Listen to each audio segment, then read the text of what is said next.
Hello, and welcome back to the English Circle, the podcast. I'm Emily. And I'm Alex. Today, we're talking about something that every single English learner experiences, but almost no one talks about: the fear of making mistakes. That moment when your brain just stops. That feeling when you're in a conversation and suddenly your mind goes completely blank. The word you knew 5 seconds ago is gone. Your heart races, your face gets hot, and all you can think is, everyone is judging me right now. Yes, that exact moment. It happened to me last week in a meeting. I was explaining something and I completely forgot the word for budget. I just froze for like 5 seconds that felt like 5 hours. I wanted to disappear. And here's the thing, that freezing reaction isn't a sign that you're bad at English.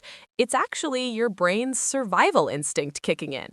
Today, we're going to understand why this happens, and most importantly, how to recover gracefully when it does. Because mistakes will happen, they're inevitable. But how we handle them, that's something we can control. Let's explore the science, the shame, and the recovery. Alex, let's start with the brain. When you're speaking in a second language and you make a mistake or you feel one coming, what happens physically? My heart races, my palms sweat, my face gets hot, and my thoughts, they just stop. It's like someone pulled the plug on my brain. That's your amygdala, the part of your brain that detects threats. In ancient times, it helped us survive tigers. Now, it thinks a grammar mistake is a life or death situation. So my brain is treating a wrong verb tense like a tiger? Exactly. Your body floods with adrenaline. Blood flows to your limbs for fight or flight, away from your brain. That's why you can't think clearly. It's not weakness, it's biology. That actually makes me feel better. It's not that I'm stupid, it's that my brain is overprotective. But here's where it gets worse. After the freeze comes the shame spiral. Oh, yes. The inner critic takes over. You're so embarrassing. Everyone noticed. You should have practiced more. You'll never be fluent. And that voice is loud. But here's the truth. Most people didn't notice as much as you think they did. And if they did notice, they've already forgotten. We are the harshest judges of ourselves. So the mistake itself isn't the problem. It's what we tell ourselves about it afterward. Exactly. And that inner critic can actually make you more likely to freeze next time because you're scared of the shame repeating. So, what do you do in that moment when your brain freezes? Use the R.E.C.O.V.E.R framework. It's a step-by-step recovery plan. R.E.C.O.V.E.R. I need this. Clear, calming tone. R. Recognize and name it. Internally acknowledge, I'm freezing right now. This is my amygdala. It's not real danger. E. Engage your breath. Take one slow, deep breath.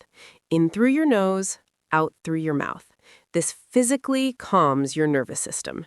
But won't people notice me taking a deep breath in the middle of a conversation? Gently. No. A pause with the breath looks thoughtful, not panicked. It's actually more natural than rushing through. Next, C. Calmly pause. Let there be silence for a moment. It's okay. Silence feels so loud when you're the one speaking. I know, but to listeners, a 3-second pause is barely noticeable. To you, it feels like an hour. Trust me, silence is better than panic filling with So just stop and breathe. Yes. Then, O, own it with humor or honesty. This is your recovery phrase. Here are options. Honest and simple. My brain just froze for a second. Give me a moment. Sorry, I lost my train of thought. Let me start that sentence again. The word just left my brain. Bear with me. Light and humorous. English is having a moment. Let me try again. My brain is moving faster than my mouth today. I blame the lack of coffee, if appropriate. That came out wrong. Let me rephrase. My brain just froze is so honest and human. No one can judge you for that. After you recover, take a quiet moment to validate yourself. internally. Good job. You handled that. It's okay. So I'm my own cheerleader. Exactly. You need to counteract the inner critic. Then E, exit or continue gracefully. Sometimes you'll find the word and continue. Sometimes you won't. Both are okay. What if I just can't find the word? Then use a phrase to move on.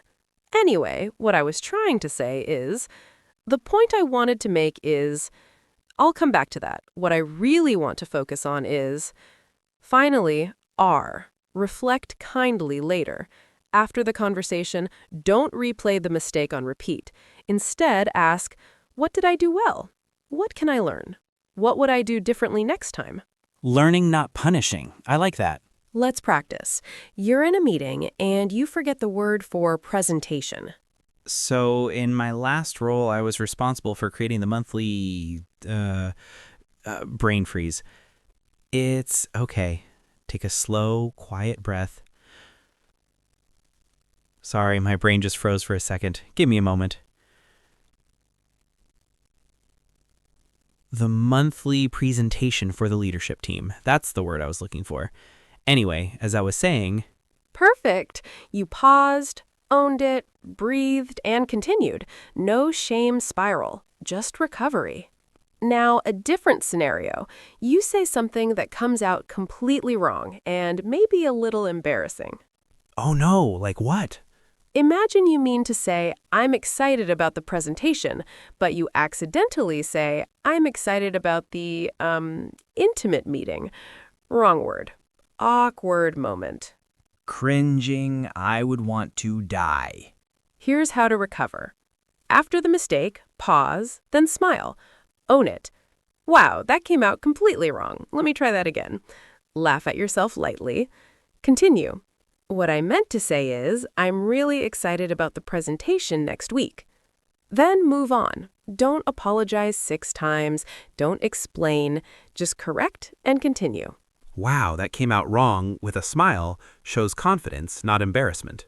Alex, let's do a mindset shift exercise. Imagine you are listening to someone learning your native language. They make a mistake. What do you think? Honestly, probably nothing. I'd think they're trying. Good for them. I wouldn't judge. Exactly. Most people are rooting for you. They're impressed you're speaking another language at all. They're not keeping score of your mistakes. So the judgment I fear is mostly coming from me. Yes. And once you realize that, the fear loses power. Beyond in-the-moment recovery, you can build long-term resilience. Here's how. Strategy 1. Desensitize yourself. Purposefully make small mistakes in safe environments. Order coffee and purposely use the wrong word. See? Nothing bad happens. Strategy 2. Collect comeback phrases. Have 2 to 3 comeback phrases memorized so you don't have to think when you freeze. Strategy 3. Reframe mistakes as data. After a mistake, ask, what can I learn? Instead of, what's wrong with me? Strategy 4. Watch others make mistakes. They do too, and no one cares. Strategy 5. Celebrate recoveries. When you handle a mistake well, acknowledge it. Hey, I froze and recovered today. Progress. Desensitization is interesting, like exposure therapy for language fear. Let's build your recovery phrase toolkit. When you freeze. Give me a second. The word is on the tip of my tongue. Let me collect my thoughts. Bear with me for a moment. I'm having a brain freeze. Back in a second. When you say the wrong word. That's not the word I meant. Let me try again.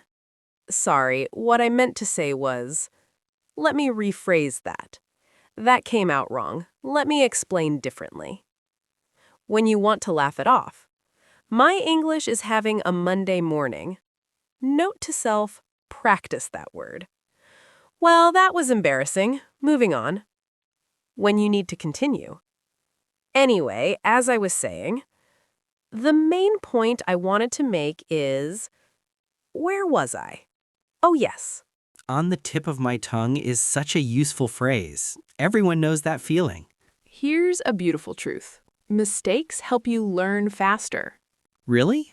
Yes, brain science shows that when you make a mistake and then correct it, your brain forms a stronger memory.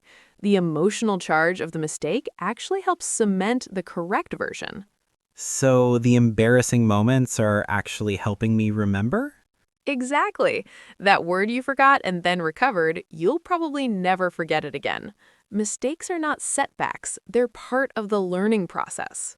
That reframes everything. I've been seeing mistakes as failure, but they're actually practice. Let's recap the R.E.C.O.V.E.R framework. R. Recognize and name the freeze. E. Engage your breath. C. Calmly pause. O. Own it with a phrase. V. Validate yourself internally. E. Exit or continue gracefully. R. Reflect kindly later. And your fear-facing challenge is this. This week, notice when you feel the freeze coming on. Don't fight it. Use the R.E.C.O.V.E.R steps. And afterward, write down what happened, not to criticize, but to learn. What worked? What will you try next time? Alex, how do you feel about your next potential freeze? Like I have a plan. It's not going to be fun, but I know I can get through it, and maybe even laugh about it later. That's the goal. Listeners, now it's your turn.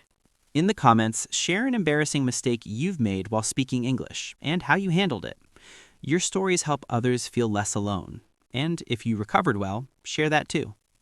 If this episode helps you face your fear of mistakes, share it with a friend who needs to hear it. We're all in this together.